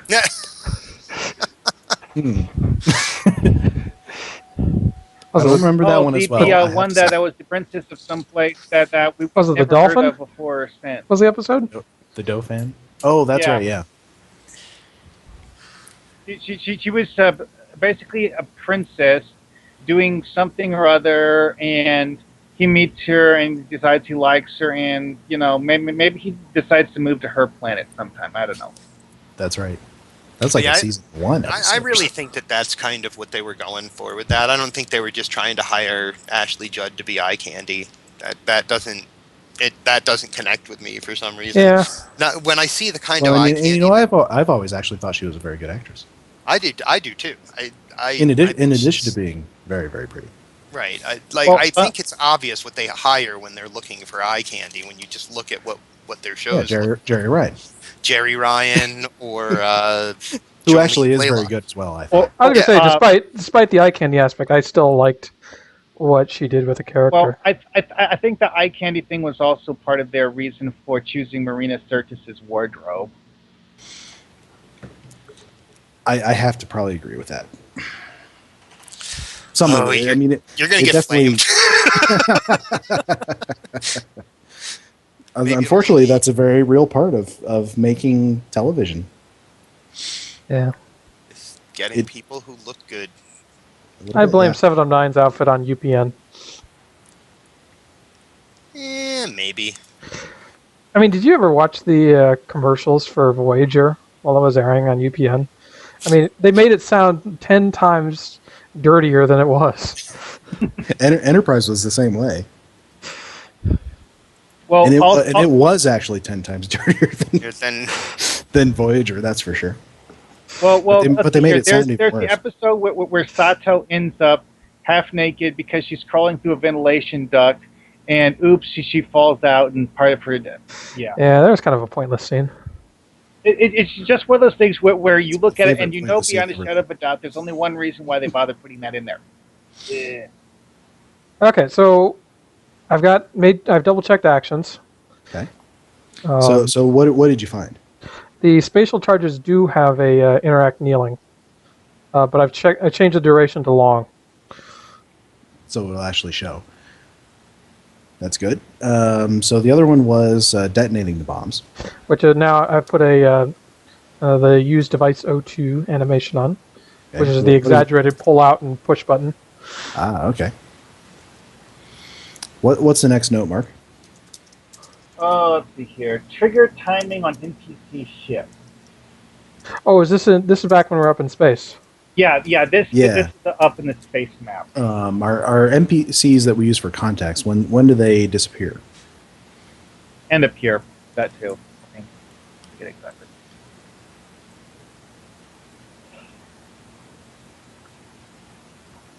I think that this note was the one where we have the fight.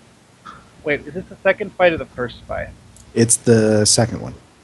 Because it's when you transitioned back to the Alpha Quadrant, the Undine and the Callisto are still there. No, actually, this is a different one. No, this is the Undine ship is shows up before the battle with the Voth is over. Okay. Yeah. The contact needs to spawn after the enemies die.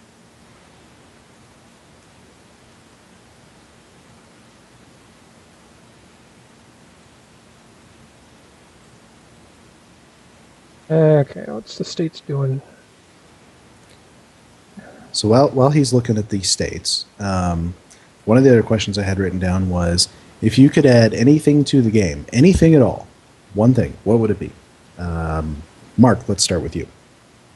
Suliban? I don't know. Like playable species? Yeah, I mean, because there were hints when Legacy of Romulus was in the works that we would eventually end up with playable Suliban. But, I mean, obviously that hasn't materialized yet and may never. It's just one of those, weird, quirky things that maybe it was something that they were thinking about and then eventually decided to scrap the idea, but oops, something or other got leaked anyways. Because at one point in time during the LOR beta on Tribble, you could actually go into the alien character creator and make a Suliban character. Or at least make an alien that looked like a Suliban.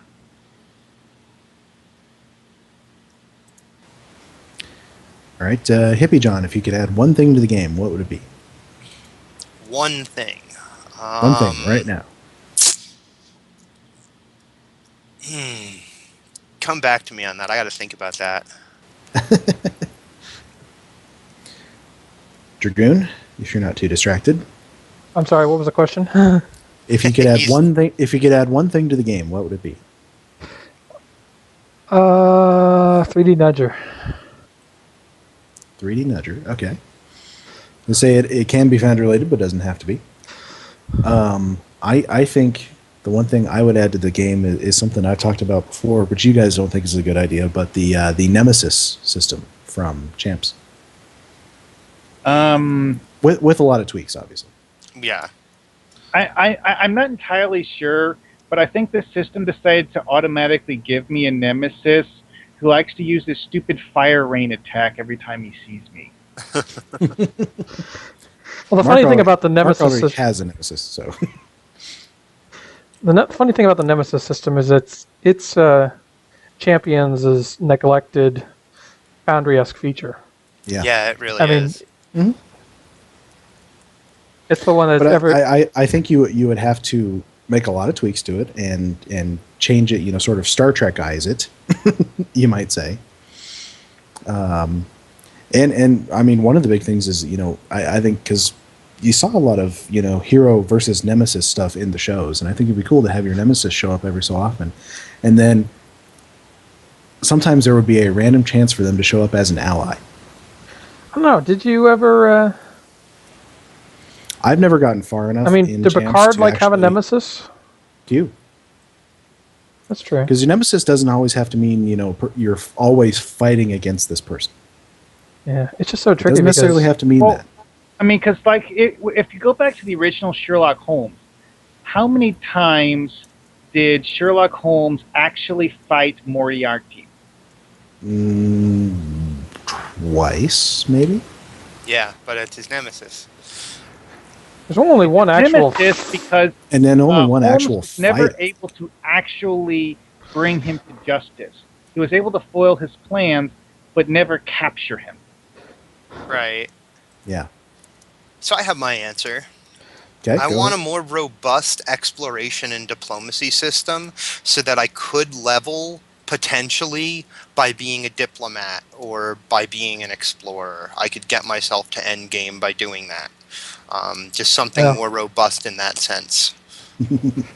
I realize this is all hypothetical, but that is a massive amount of work there. Well, yeah, he Oh, said yeah. one thing. I want a Yeah, want a yeah. I mean, robust regardless of non-combat the amount leveling. of work it would take, Ooh, I've got and one. you know I've that- got one. there have been MMOs before that have had non-combat, very, very robust non-combat systems. I mean, you could be like a musician in Star Wars Galaxies? And there's just for fun, there's the person who played the world of Warcraft all the way to level 80 with never fighting anything. They would only do the missions that were non-combat and things like that, and they managed to get all the way to level 80 doing it. I think you said there was like one situation where he had no choice. He had to kill something to in order to kill something. proceed. There might have been. I Yeah, remember but reading about still, that. that's, I mean, I can't think of a game out there that has a robust non-combat way to really level and reach endgame. So, So, I mean, if I had to go for something outside of the Foundry, I think a integrated Starship interior system that works with missions. Yeah, you and I were talking about that a little while ago. Well, I mean, in theory, you could write a Foundry mission to, go use your desk console on your ship's bridge. I mean, uh-huh. Cryptic does it. I think we Yeah, more they could robust hook than up. that. They could hook up a It lot of sounds those. like it would be a relatively simple NPC contact to add. It's just we don't have the tech for it. I would love to see I it go even. never assume anything is simple, personally. I would I love don't to know see how it go anything even works. further and just be like, for instance, halfway through a mission, you have a scene that takes place on your ship interior, and it's possible for things like for them to drop in like an enemy group inside 10 forward, or an enemy group has taken engineering, or stuff like enough generic scenarios that you can kind of redress to fit it in a mission. Well, And- see, and the I would problem go with even this further. idea, though, is what are you going to do if the person is flying a Chelgret and uses the Breen Bridge? Well, then obviously we need Yeah. a Breen interior to go with it. See that, and that was what I was talking about when I was tweeting a few of these things out. Is that I think you should go all out on it and make it so that interiors are very robust. You can do many different things in them, different things from what you can do in the social hub, so that those don't die. And figure out some way there where you can do team play in an interior, something to do with teams, and make interiors for the things that don't have interiors right now. And I wouldn't delude myself. This would require sort of expansion level. No, it's definitely an extremely Development complex time. system, Yeah, and they would but basically you would want to make it so that everybody could use it, so that everybody would now have an interior. Even if you're flying a scimitar or flying one of these things that has a bridge but no interior, you would want to make interiors for them. No, they talked about doing like the interior system, or the Foundry interior system from Neverwinter as part of it. It would almost be nice if they could like have a couple of established layouts and then, or like build a mission that has a layout, but all of the what the walls, the floors, and all the pieces parts of the interior are like swapped out based on what your ship is. And just the hard part is doing it in such a way that it isn't a massive amount of work every time they want to do something in the ship interior. Right. Because then they could do do a section of the ship that isn't normally what you have access to, just as long as it kind of wears the skin of your ship. Yeah. See, if I were thinking Foundry, the one thing I would want is devs. An actual team assigned to the Foundry of 1 or 2 devs. You know, That would be nice. That's what I would want. That would be nice. Okay, so anything else on the list, Mark? Okay, the next is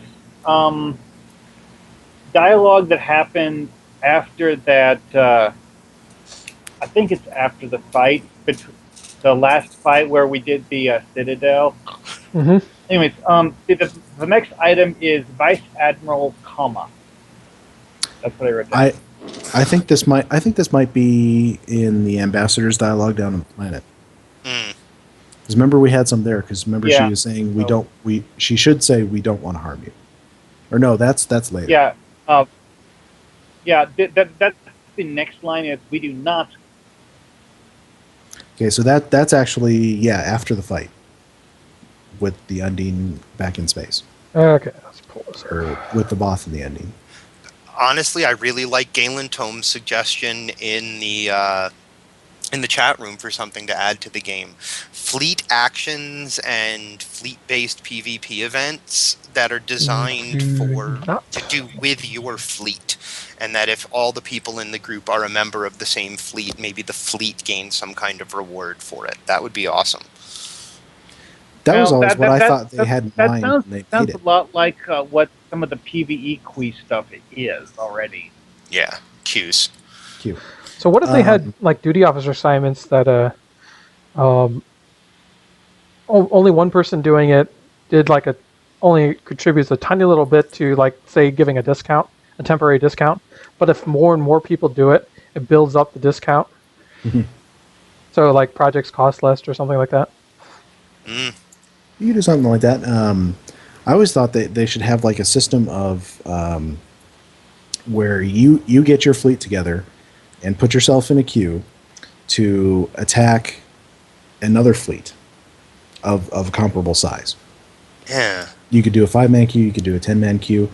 You queue, and it determines whether you're on defense or offense, but you're defending your starbase or attacking somebody else's starbase. So it's like fleet versus fleet PvP? Yes. I kind of had the idea from the original Guild Wars, which had guild halls, and it had guild versus guild, where you attacked somebody else's guild hall or defended your own. Guild Wars being, frankly, the only game that I've really enjoyed PvP in. Well, see, the thing is, though, is that, look at the name. It's something that was a fundamental aspect of the game when they created it. Oh, yeah, it absolutely was. That's a good point. Yeah, the name of the game which obviously says. PvP was not necessarily, although you could almost argue, because at launch they had conceived the KDF as a PvP faction. Uh-huh. There was this whole evolution where first it wasn't, then it was, and then it wasn't again. But at launch, I think it was supposed to be a PvP faction, is you leveled doing PvP. Well, I remember Stahl saying that originally they wanted to do full PvE leveling content, but when they realized they couldn't do that, they rethought the faction as a PvP faction. Yeah, absolutely. Yeah. That's it was definitely a conceit. Yeah, I mean, because that's what my understanding as well from back when I joined, is that Cryptic had a deadline, and they realized at the 11th hour that they couldn't, just slam out another 30 missions for the Klingons in the amount of time they had left before they needed to release the game. Yeah, so they essentially added XP to the quest to kill 5 other players or things like that. Yeah. So they gave Klingons the ability to level via PvP.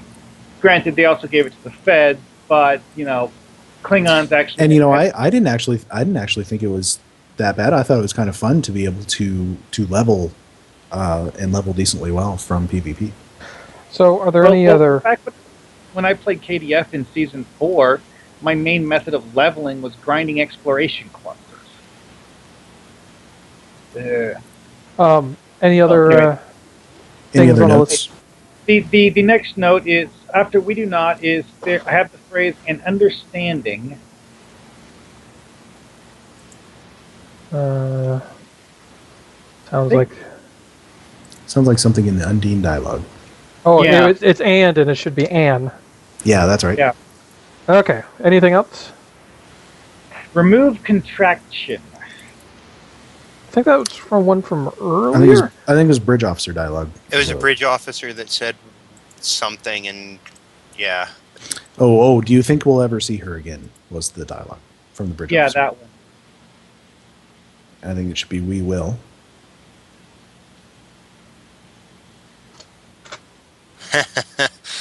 Yeah, I thought that same thing, Relum, and I really almost wish that had been the game that I got to play.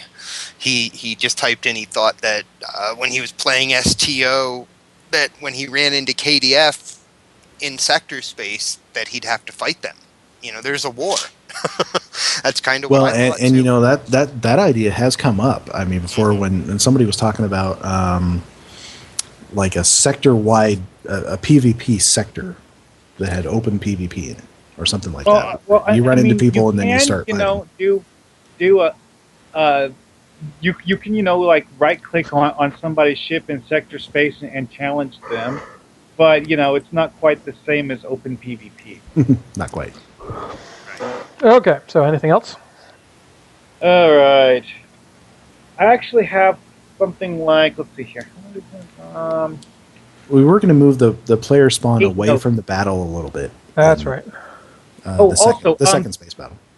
The first space battle, the one where we got kind of like spawn camped by the Undine, or Voth, I should say. Did we do anything about that one? Not yet, and I think we're going to move a little bit further away from that one as well. All right. Okay. It won't be right. quite so packed and everything when the person is doing it solo. Right. Okay. The next one is I'm just maybe. gonna spread out this entire battle. Yeah. Oh yeah, maybe needs to be one word in one of the dialogue boxes or dialogue buttons. That was the bridge officer dialogue after. Do you think we'll ever see the... Yeah. Maybe. So let's see. Okay. Well, he's messing with the space battles. Let's see. Do you ever throw Easter eggs into your missions? Mark, you first. Actually went overboard on that in one of my missions where there is this one character who is, I'm not sure the right word for it is obviously out of place, but kind of, shall we say, feels a bit off compared to the other characters that you meet. And the only way to find out why is, optional dialogues that involve talking to people that you don't necessarily have a reason to talk to.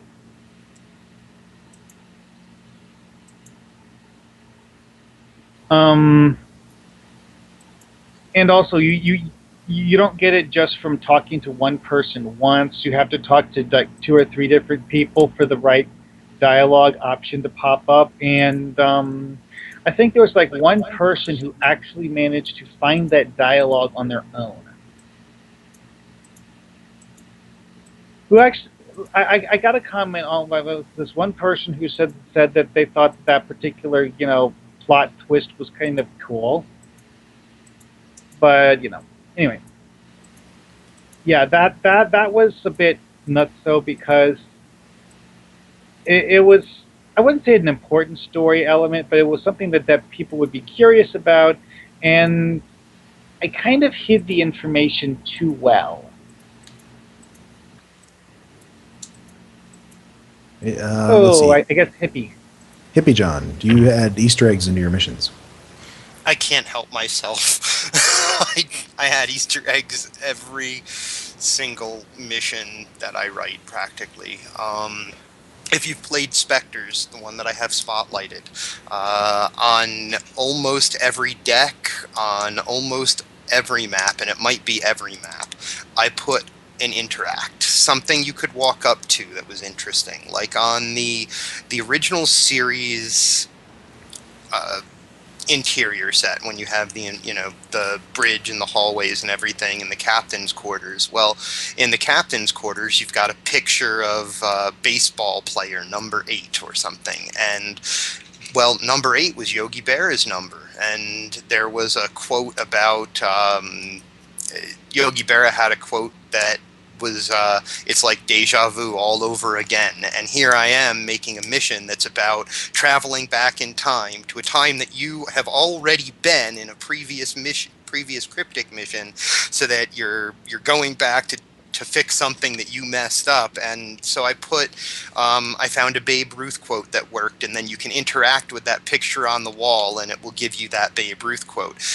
If you interact with the model toy plane, or the model like wooden plane that's on a desk, you get a Wright Brothers quote that says something to the effect of "It's not over till it's over," kind of thing.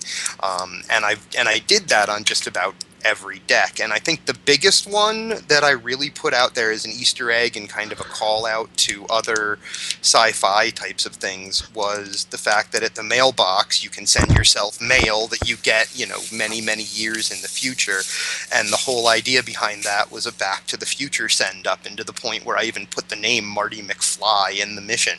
Yeah, and it's little special, I consider them Easter eggs, something that not everybody's going to find. Not everybody's going to stop at the mail console and interact with it. But for the people who do, it's a nice little smile. And like I said, I put something on every map so that the mission would have some replayability for people. That to me was important when I was putting it together. But yeah, I can't stop myself from throwing things in. I like to do it as well. I obviously in my mission, Land of Hope and Glory, there has an Easter egg that only Hippie will know about and know what it means, because that's the one where I have his space pirate crew, which is sadly no longer with us, sitting in tables. So that's a nice Easter egg for him, because it means they exist somewhere.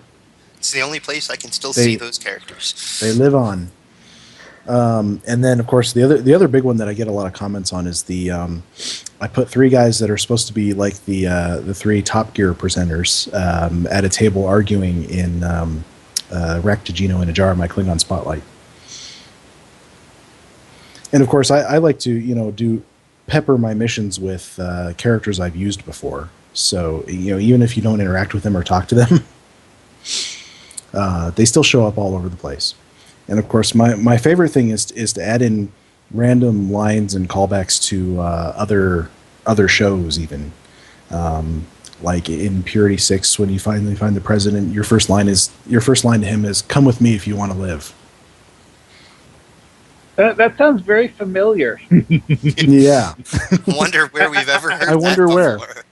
And in my latest contest entry, I have the line, "How can they cut the power? They're animals, man."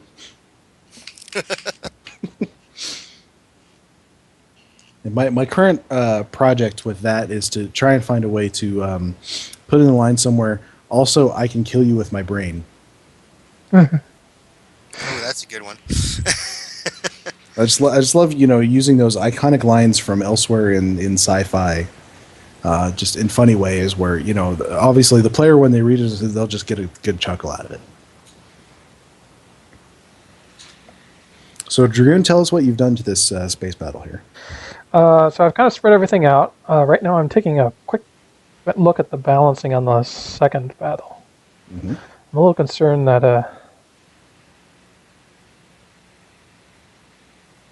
I got a cruiser and frigate group together. And let me double check here. Relum says, "Come with me if you want to live," is what I tell Hippie every time we go do SDFs. Yeah, only when I'm running my under-geared characters, though. Yeah, I know that's funny because usually you're like the experienced guy who's telling everybody else what to do. I Well- know how to do them, just not all of my characters are geared to survive them. Is what it comes down to. I only have really 2, maybe 3 that are geared to survive them. So Well, you should do the Bayshore ground map with my character 7 of 13. which Bajor ground map? The Undine The- infiltration, probably. I love yeah, that the one. Undine infiltration one. That is my favorite PVE of season 9. I don't even like the 2 space ones very much at all. I mean, because 7 of 13 can pretty much just solo almost all of the stuff in the mission. Just because It's not a very difficult mission. They didn't No, up it's the easiest difficulty. PVE, but what Yeah. I really liked about it, it's a PVE that is providing the same sort of rewards that I get for doing one of the space missions. For doing what essentially is an investigation, I mean, yeah, there's some shoot 'em up at the end, but I really like the fact that it's very different than most Yeah. of what we see. And it rewards you for half paying attention diplomacy, as well. basically. Yeah. Yeah, it rewards you for paying attention, which Because is... I think you get better rewards if you get the thing right where you quarantine or let people go. You do. Well- If you quarantine the right people, it's bonuses. You're going to get a certain amount of marks no matter what you do, but you'll also get bonus marks if you quarantine the proper people and if you do whatever optional thing shows up in the middle, like protect the orb. Also, at the beginning, you need to click the button that says set weapons to stun. Yeah, it won't even start if you don't. Yes, No, will. it'll start. It'll start. But you get bonuses if all 5 people do it. Okay. So yeah, there's a lot of bonuses to get in it, which is something I like. Okay, I'm done balance passing. Okay. Huzzah. What do we have any other notes on our thing? Yeah, there's like 7 more to go. Let's see here. You did maybe, right? Not maybe. Ooh, Okay. Captain P.F. Dennis. I don't know where he's hearing Um, this, but he just told us in the chat room reviews are coming back I don't tomorrow. know. Okay, go ahead, Mark. Merck probably said something on the forum. Anyways, sensor should be sensors, plural. Sensor, okay. That was after the battle. We were joking around that everything got destroyed except the one sensor.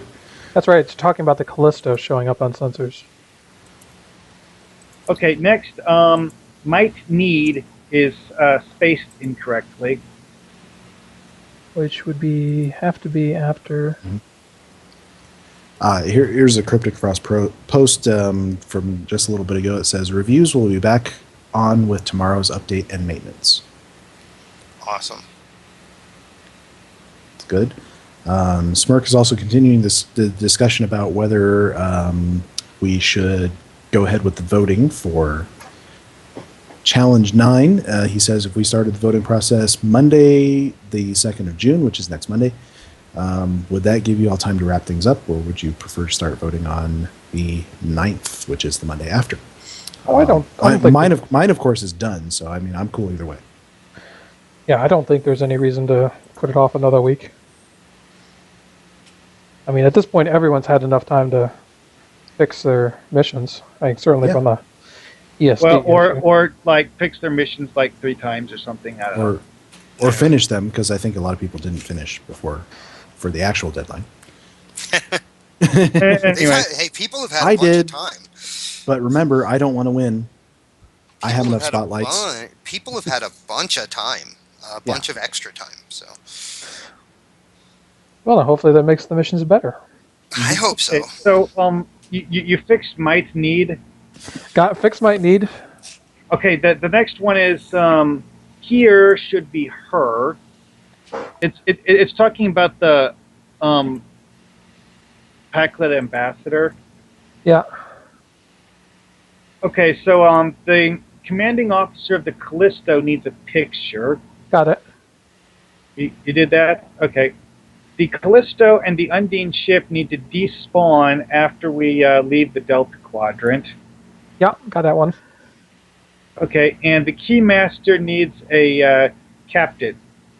Got it. Oh, All right. well, in that case, we're done. That was the rest of the notes I had.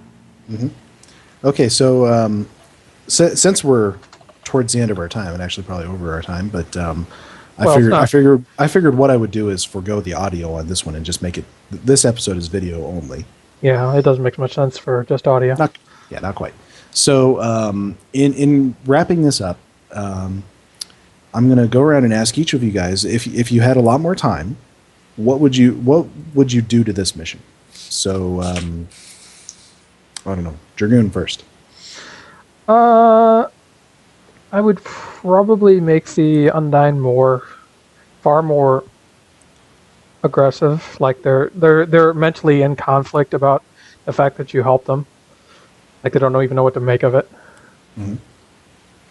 Because I mean, I really what needs to be played up is the preconception the Undine have about Starfleet right now. Because clearly that with the changes to the story, there's much more definitive evidence of Starfleet being the bad guys to the Undine than there was before. So it's gonna jar them. It's gonna jar them more. Definitive in their minds, but yeah. I mean, no spoilers, right? Yeah, I mean, I would, like you said earlier, write in that these aren't the same faction of Undine that attacked ESD. Yeah, and I think I would definitely do that. I think, actually, I mean, if I were given infinite time, I think I would rewrite the mission a little bit and figure out a way to side with the Voth instead. It would be more difficult because, of course, we don't have. I mean, we can create ship contacts because we have them in the costume creator. We can't create ground contacts exactly. Yeah, we can't really make them friendly. Not very easily. Well, no, especially on the ground. I wouldn't do that. I would still go with, siding with the Undine over the Voth. It's just that I would, spell out that the Undine we're siding with have been essentially exiled from fluidic space because they aren't as warlike as the rest of the Undine. All right, Hippie, what would you do to this mission if you? Dragoon nailed it for me. The thing that I would change is I would change the attitude of the Undine, and I would show them that the only reason you survive is because you save them, is because you show up and help them, and that's the only reason you're allowed to survive. But I would definitely show them as more aggressive and more. I would just reflect more of that. Really, Dragoon nailed it. Okay, so what I think the next time we revisit this episode, I think what we should do is make a sequel. Ooh. Where we follow up on Ambassador Dennis and her trip to the Undine and what happens then. Yeah, that would be fun. Yeah. Question. What was the DEH? Did you remember if we spelled it that way intentionally, or if that was actually a typo that we decided to roll with? No, I think we did it intentionally, so it wouldn't be exactly named after our friend Captain Dennis. Yeah, the Dennis spelling is intentional. It's only sort of named after. Well, for one, I had to transpose it from a guy name to a girl name. Yes. Yeah. And from a human. And always randomly adding a silent H is always a good alien naming policy. Or for some humans, even. Yeah, it's kind of interesting to read. Apostrophes are good for that. It's kind of interesting to read through some of the reviews. Like, for instance, Saberhawk24 commenting that loved it, was not expecting the Undine to help out. Mm-hmm. So I kind of like that. Yeah, I liked it. But I mean, if we do a sequel, it allows us to sort of delve into that a little bit more of getting what it would take to get these Undine to trust us. And, are these Undine representative of the whole, or are they outcasts, or what? Who knows? We could definitely delve into that. Mm-hmm.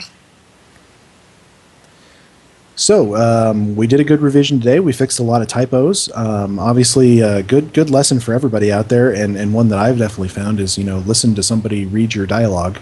You can find a lot of things. Yeah. Yeah. Well, I mean, that's number one thing I've learned over the years about catching typos is that everyone has certain things that they have a tendency to misspell, and when you read back over it, you have a tendency to not notice. Yeah, your Right, brain sort of you skips don't right even over it. see it. Yep, you, especially if you've had to read it more than once. Or more than a 'Cause dozen times. you know what it's supposed Yeah. to say. And so your mind automatically gives you that. Yeah. Yes.